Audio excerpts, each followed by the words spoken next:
what it means to truly follow Christ and what are some attributes that we're going to have. So announcements, big announcements, no chaplain chat tomorrow. What? Oh, yeah. Alejandro remembers there's a joke in there after worship. So we got no chaplain chat tomorrow because honors convocation, I think it starts at 10 o'clock. I hope many of you are there. And Thursday night, 7 to 8:15, building community through interfaith dialogue. I encourage everybody to come. I think Joshua was giving extra credit, right, Peyton? Yeah. For people to be there. A few of you are already recruited to help me, JC, Lena, and then, so we got that at Dolph Chapel. Next Tuesday, the 29th, will be our final worship. Okay, guys, here's the thing. I've been wrestling with this because I want to do a kind of a pizza party next Tuesday for us. But instead of regular worship, would you guys want to watch a documentary called The Mission of Joy? It's about Desmond Tutu and the Dalai Lama. They have a book called The Book of Joy, and this is a documentary. It's an hour and a half, so it's it's longer than obviously worship is. But it's about their dialogue in creating the Book of Joy. It's fantastic. I love it. I started watching it again last night at like 9:30 at night, and if you know me well enough, usually I'm in bed by a certain time. I finished it last night, watching it again. It's that good. So if you're interested, we'll talk about it a little bit more. Let me know what you think, if that's okay. Plus, I want to know a little bit about who's going to be here so I can order pizza for you guys. And if Casey's Pizza's okay, let me know. So then, chaplain chat will be the 30th. That'll be the last chaplain chat. I can't believe I'm saying last everything in the semester. So last chaplain chat, and then May 2nd, we're going to do a Weeks House conscious conversation. I can't remember what we talked about. Pro-life. Pro-life. That's right. Pro-life, pro-choice. So light topics. So that at Weeks House 8 o'clock. And then reading day is the 9th. We'll discuss if we want to do the 9th. So any other announcements you guys think we need to say right now? Okay. All right. This is my favorite epiphany, and it's by Thomas Merton. This is called the 4th and Walnut moment. And he writes, in Louisville at the corner of 4th and Walnut in the center of the shopping district, suddenly overwhelmed with the realization that I loved all of these people, that they were mine and I theirs, that we could not be alien to one another even though we were told strangers.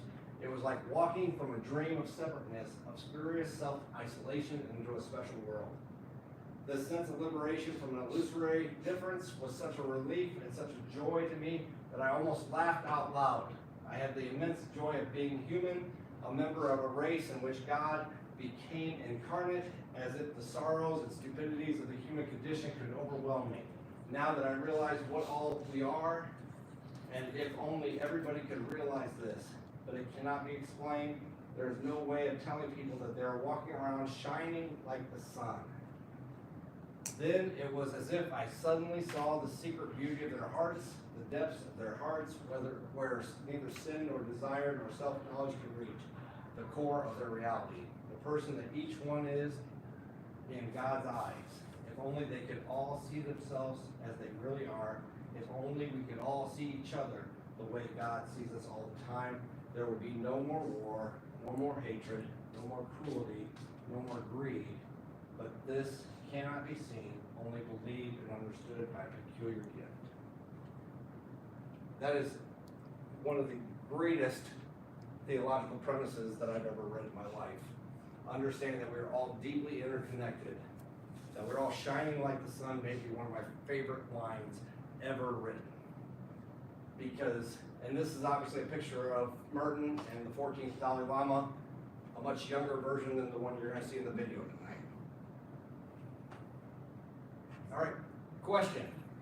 We're a tiny group again, so let's kind of bat these around for ourselves. What is the most important attribute of your faith? What do you hold dearly in your faith account.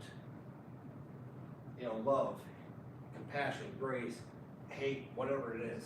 What is the thing that you feel is the most important attribute of your faith journey?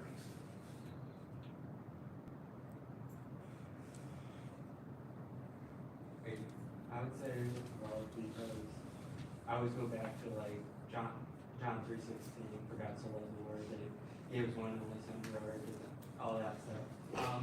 I was gonna say love, but I was trying to get tongue twisted. But it's kind of showing that us as people already born into sin, I'm into this. I won't say like failure, but into this of being pulled away from God, and yet God still loves us. That the only person who ever walked earth that had no sin was like, hey, he's gonna die, take on the sin of us all. And it's important to be like, I have to love people no matter what their goodness is, but also what their bad times are as well. Because I can't be like, you did a bad thing, I can't turn away from you. It's like, how can I still show love, and like maybe help correct the badness? So love is a huge piece of the attribute. Thanks, mate. What are some other qualities that you sit with? Or is love the centerpiece for you guys too?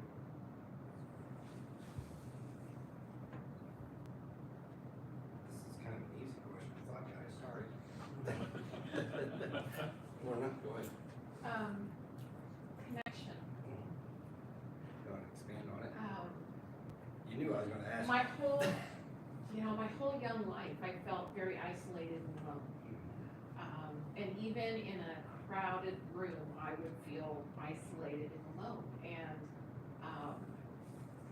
I don't know, just you come to a point in your faith where, like Thomas Burton said, you see that even though these people are all separate from you, we're all connected.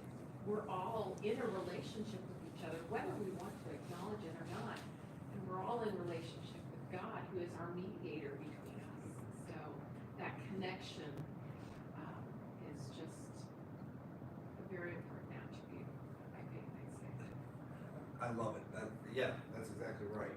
That, connection. How many of you guys feel like you're in community when you come here? That feel like you're connected to each other. Or I hope you do. I hope that's what we build, right? That because that's exactly right. Love, connection, those are great. Any other guys? Anybody else dare to walk out on the plane? Leo? Work? Okay. You want to talk about it? Everything I've incorporated in my life when getting something better is through work. The relationships, I work on them. Getting the classes, I work on it. Getting more fit, I work on it. Everything's built on work. That's how you find true success for yourself. I really like that answer because too often I think we think our faith life doesn't pertain to work, right? Or it doesn't. We don't have to work to get better in our faith journey. We don't have to practice. We don't have to do our diligence in our devotions or in our disciplines.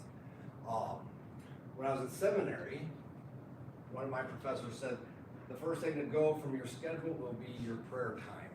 And I thought, oh, you're crazy. But guess what, guys? That's exactly what happens. Because we don't too often think about the fact the work that we've got to put into our faith to get something back. God's always there. It's not that God loves us more if we work harder. It's that we understand our faith journey better if we do the due diligence. So how do we live into these attributes that we're talking about? How do we live into connectedness, guys? How do we do that in a faithful manner? I'm really wandering today, sorry guys. How do we live into being connected in a world that isolates? Peyton? Kind of just like welcoming like whoever shows up. Like I know for me I could only show up like a few weeks because I was doing theater, and the main reason you and me got to know each other was because like, you were opening to meeting me when I first came to campus and when I was coming to worship. It's just being open to see what differences we have and how God is, in a way, using us to make those differences to make the world a better place. Being open, that's exactly, I think that's a huge piece of the puzzle. Thursday night, I'm gonna be on the stage with, and I met, Iman and a rabbi. Do you think we have any differences in our faith? Just a few. But what are we gonna focus on? We're calling it building community. We're gonna focus on our similarities, the things that we share. Because there's so much that we share that doesn't get talked about, right? Because we're hoping to educate people to become more open and welcoming. Because there's enough of this world. Do you know what tonight is in the Judaic faith? You know when it starts tonight? Passover. So, in the world we live in right now, we live in a time when it's conflict driven, where religions are fighting each other, literally. Worse yet, they're killing each other. So we have to learn to be open and receptive to each other. We have to learn to work with each other, walk with each other. I hope you guys see that like Iman Bashir and I get along great. We laugh a lot together. We disagree vehemently on some theological premises, but we absolutely respect each other. And Rabbi Bundy is the same way. We've got this connection because these are the things that we have to challenge ourselves to do. Become more connected. See each other as shining like the sun, as Merton said. That quote I used, guys, that's the quote that got me here, essentially. I was watching a documentary on Thomas Merton in Carolyn Suda's freshman seminar class, and that quote hit, and it hit me so hard that it led to my discernment. That quote that I shared with you now. That's how powerful words can be. That's how powerful images can be. That's how powerful God's creation can be. We have to be open. What are some other things we can do to live into our attributes? Into our attributes. Anything? I think Leo hit it on the head when he said work, in the sense that, a book I read for one of my classes recently was called Dinner Church, where they realized that they were not doing church, so to speak. That's what they were doing, was doing church instead of doing what Christ intended the church to do. But within that book, it talked about every facet of faith, every attribute. You have to practice at it, that you don't get good at these things without lots of experience doing it. You don't get comfortable with like praying for somebody's health or things like that unless you just get yourself that experience, and get past that barrier that keeps you at a distance so you don't even offer to do such a thing for people. Yeah, I think that's exactly right. I think we all need to practice it, right? Because when you're sitting with somebody who's broken, there's no training for that. Lorna will tell you, I will tell you that I took pastoral care classes and but the first time you actually sit with somebody who's truly broken and hurting, the only thing you can do is be present at that moment and walk with them through that suffering. That's what you learn as you go and as you work into it, right? And those are the things, guys, that's what we're gonna do. I love the fact that you brought up dinner church. Next week, we're gonna have a pizza party. Is that church?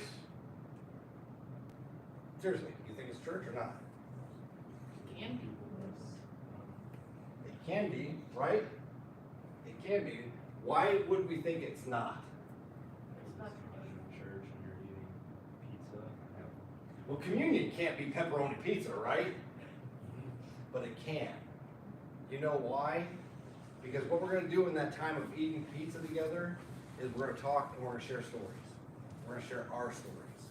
And that's sharing each other's life. And what is church? What is true church?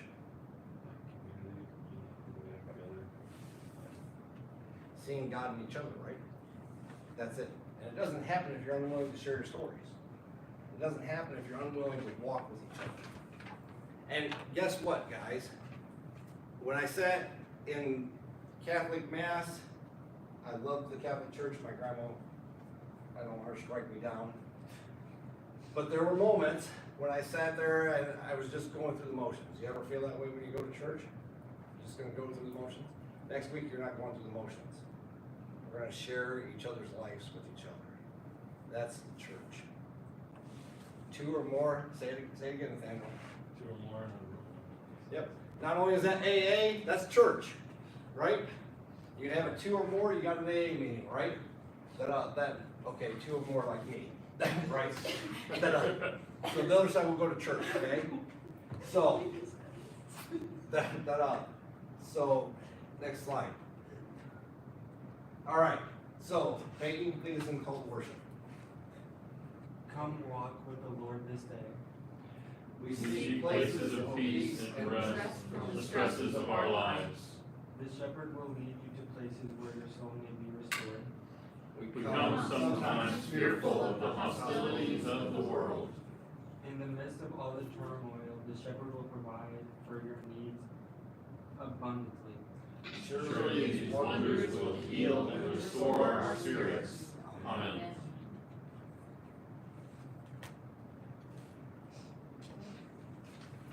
Can I stay here? No. Yes. Gracious God, help us to walk the walk that you call us to walk. Grant us the strength to embody the importance of loving radically and inclusively to follow your good news.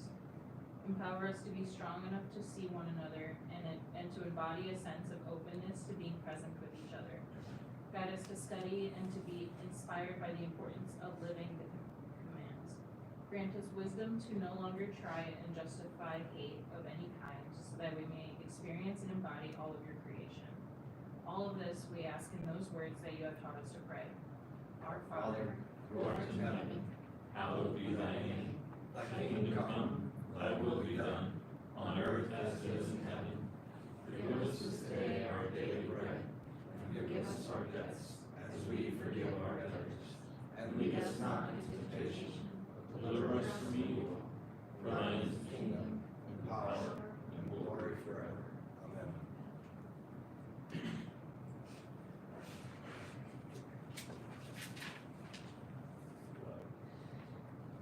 John 3:16 to 24. We know love by this, that he laid down his life for us, and we ought to lay down our lives for one. How does God's love abide in anyone? How does love of God abide in anyone who has the world's goods and sees a brother or sister in need and yet refuses help? Little children, let us love, not in word or speech, but in truth and action. And by this we will know that we are from the truth and will reassure our hearts before him. Whenever our hearts condemn us, for God is greater than our hearts, and he knows everything. Beloved, in our hearts do not condemn us. We have boldness before God. And we receive from him whatever we ask, but we obey his commandments and do what pleases him. And this is his commandment, that we should believe in the name of his Son, Jesus Christ, and love one another, just as he commanded us. All who obey his commandments abide in him, and he abides in them. And by this we know that he abides in us, by the Spirit that he has given us. Okay, so I'm going to show you a video that's going to be a preview of the Mission of Joy documentary. It's a little bit longer than the other ones, guys, but I think it's worth noting and watching. And I want you to think about something when you watch this video.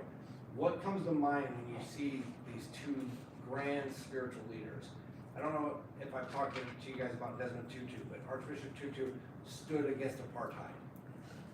He chaired what's called the Truth and Reconciliation Commission at the end of apartheid. He is an amazing spiritual leader of our generation, of our time. We lost him 2 years ago. And then the Dalai Lama. And you guys all know the 14th Dalai Lama is the head of the Buddhism faith, or Tibetan Buddhism. And he was exiled from his house or from his land at 24. He's been in exile for 50 some years, right? And yet, I want you to watch what attributes these two spiritual leaders share with each other and with us as we watch the video.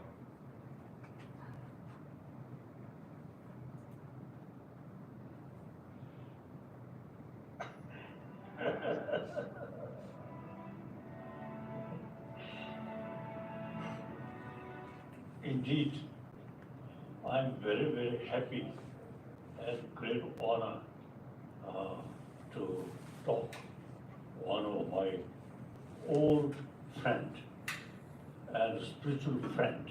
So I really happy having this opportunity, although physically with a distance, but mentally we always together. I always consider you as a elder spiritual brother. So naturally now getting older, but your spirit remain generation to generation. I myself, you say, till my death, I carry your spirit. And then one occasion, our meeting at Dharamsala, you mentioned as a believer of God. So you, after that, ready to go heaven. I'm, according Christianity, I'm not believer. So Dalai Lama go something different place. I am very glad, obviously, to be in touch with my dear friend, His Holiness, and to see him looking so well. Yes, he looks like he's on top of the world. We have been very much looking forward to this session with His Holiness. We did. Okay, great. His Holiness. Listen, act like a holy man.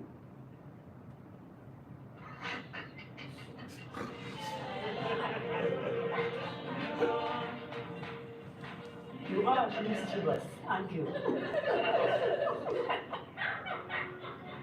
I consider that person also is a mischievous person. Unfortunately, that person is Christian. Unfortunately, he's a Buddhist. It's the question of how you think about your own death. That possibility. Quite polite. Well, he doesn't mind too much because there's the reincarnation.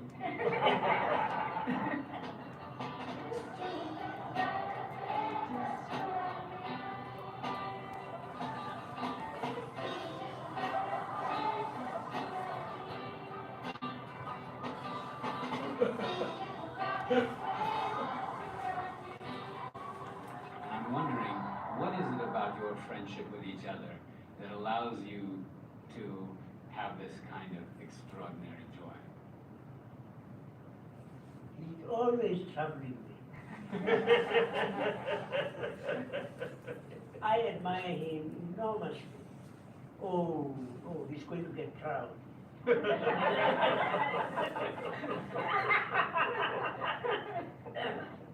I'm just saying, he is there for us as a beacon. So I really love this. He always teasing me, and also I tease him. Oh, this is so we really become something quite special. Yeah. So, and also his face. As you see, the head looks like a monk now. No? You see, this picture, special picture, I think at time of my death, I will remember.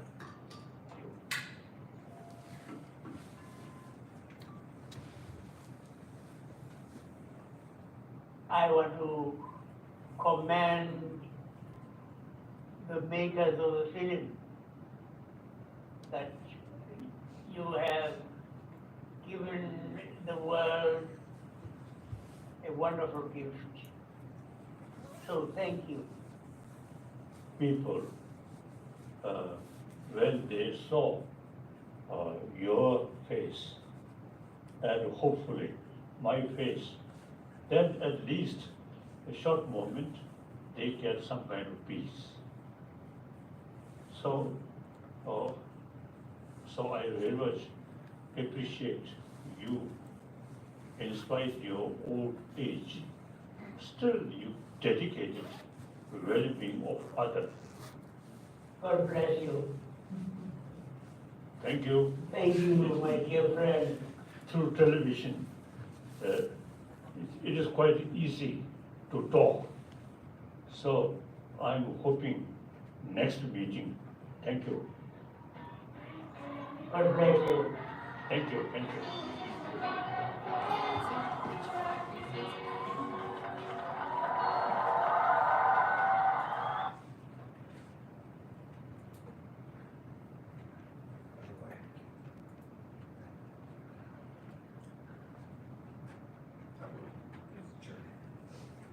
So, you guys, you watch that video, and we're gonna do this a little different.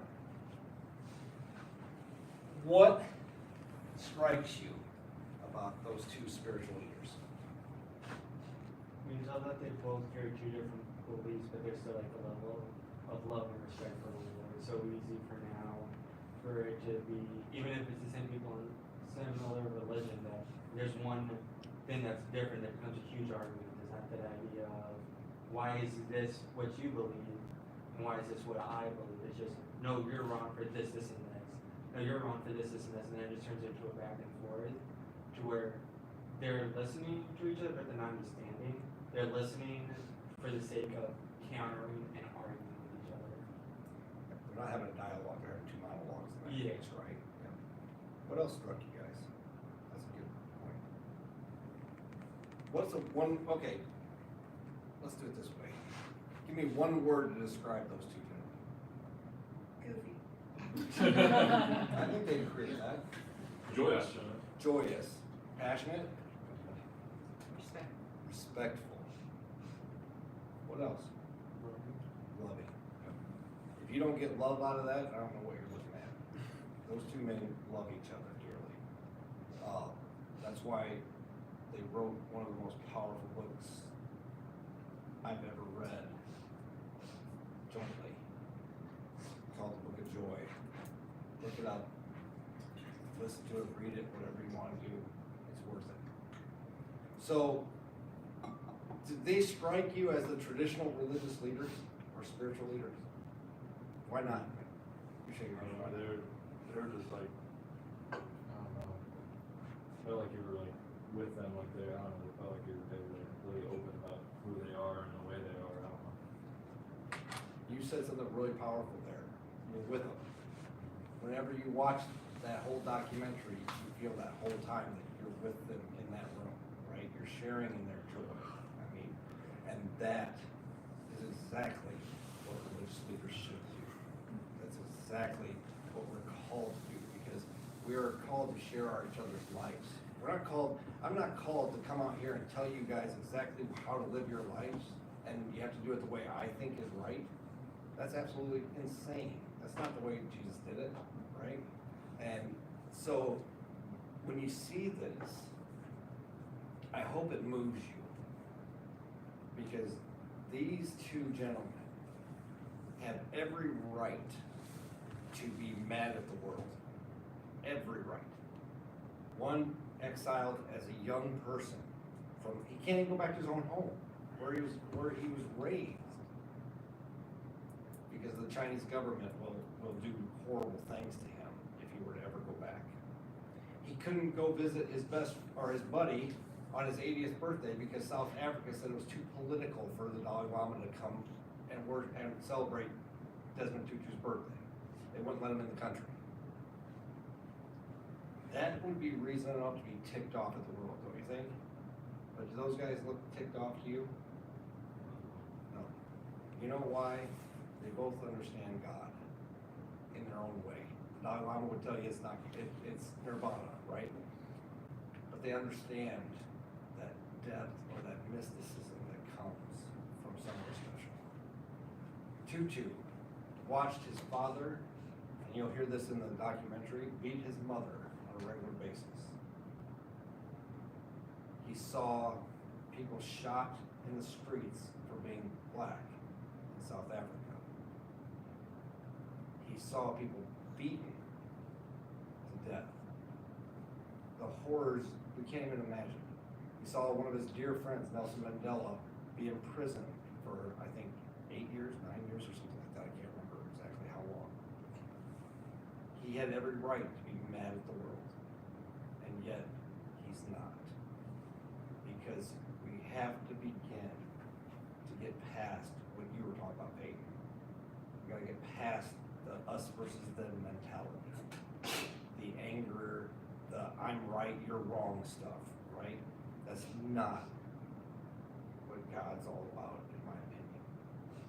Jesus didn't once answer a question with, well, that's absolutely wrong. But he did answer questions like this.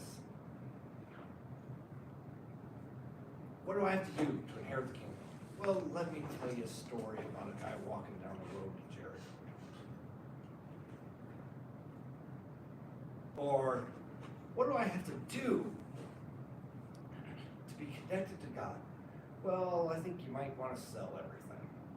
Why doesn't that get quoted? You see, faith and our religious beliefs has got to be here, right here with us. Because if we don't let it be here, then it means nothing. If it stays here, I can quote you systematic theological dispositions all day long if you want. I can give you Karl Barth's dogmatics to the ABC outline, right? I can tell you about the JDP writers, right? That's going to help you guys? Hell no. What's going to matter is if we connect with each other. If we love each other the way 1 John writes. I love that text. The reason I'm not giving you a sermon is because you get an hour sermon on that text because I love it that much. The fact that it says in there, if a child is in need and we're not doing something for them, then we're the problem. That's a text that makes us look in the mirror. That's why I showed you those two guys. Because those two guys, you said it perfectly. They invite you in. They invite you to join the party of faith. And whether it be Christian, Buddhist, Hindu, Islamic, Judaic, any of that, right, guys? As long as you understand that higher power, that power that tells us to care for each other, that you matter. Not because of your doctrines, not because you were baptized in this church or that church, just because you were born a child of God. Now, I don't know about you guys, but that's kind of cool to me. You know why it's cool? Because we've all been through ups and downs, right? You guys ever have hardship in your life? Anybody? Yes, sir. Go through some tough times? Right? Hush. You know why? You know what happened through those hard times, guys? God loved you. Loved you. And walked with you through it. You guys have heard the Footprints poem, right? There's two sets of prints, and then there's one, and then the person walking down the beach is like, man, God, where were you? Those were the hardest times. And and you left me. And what does God say? That's when I carried you. That's when I carried you. Folks, that's real stuff. Too often, I think we do church and we don't think it's real. We think it's just theoretic, or it's just academics. Who's coming up with the smartest sermon? By the way, that's not me. Who's given you the greatest disposition known to man? Once again, not me. But what we do, what I think we need to do and continue to do, is give each other our hearts. Because without each of you here, my story's not complete.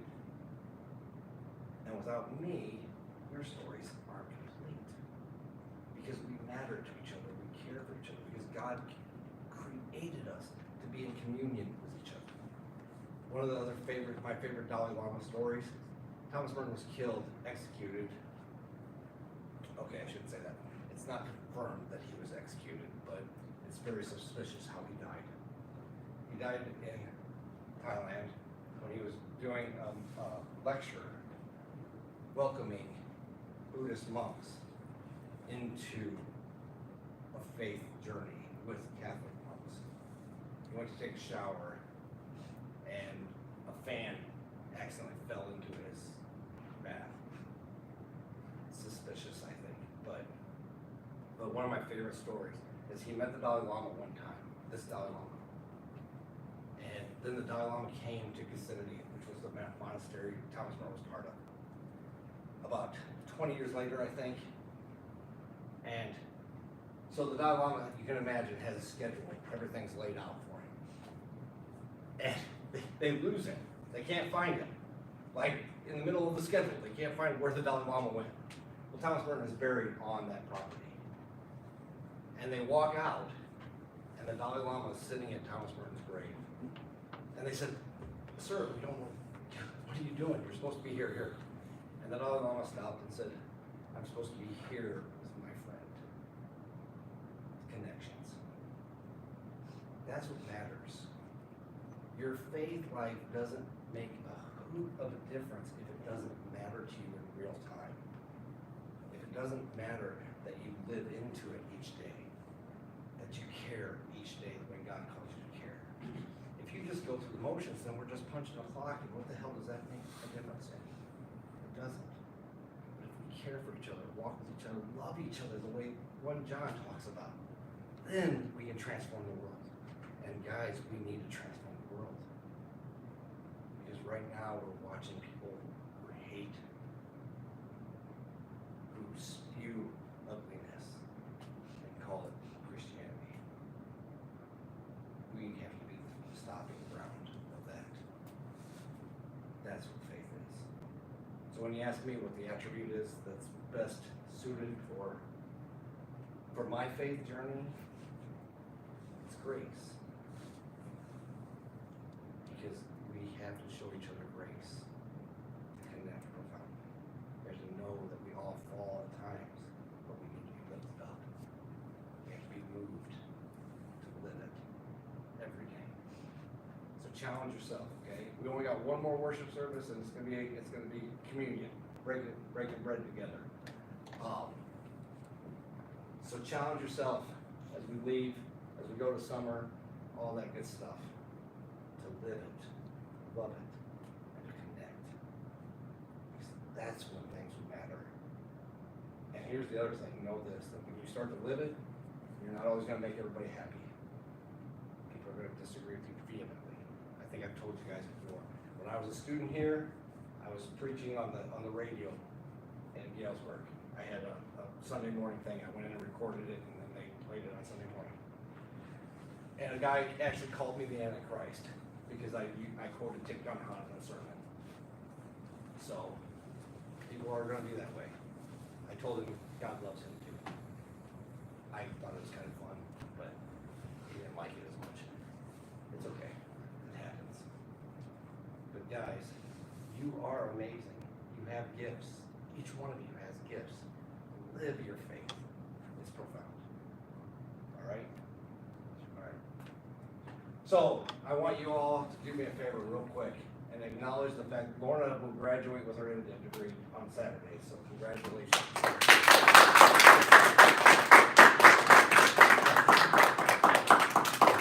And then pray that she gets her job at Raymond. That's call. All right, guys. Closing prayer. I think they said it best when they said, we love, we connect. They also say it best when they joyfully shared each other's lives. So my challenge to all of you as you go out and as you follow this benediction, share joy with each other, whether it be shooting pool with each other, which I hear JC whoops Leo at regularly. I whooped him. And you whoop JC? Yeah, See, it's the circle of life, right? Let me play. I'll whoop y'all. I'm going with you. Don't worry, I I'm not going to a dorm. I know. But that's it, right? Do not forget to laugh, you guys. Do not forget to recognize that you are deeply interconnected and interwoven into the fabric of creation.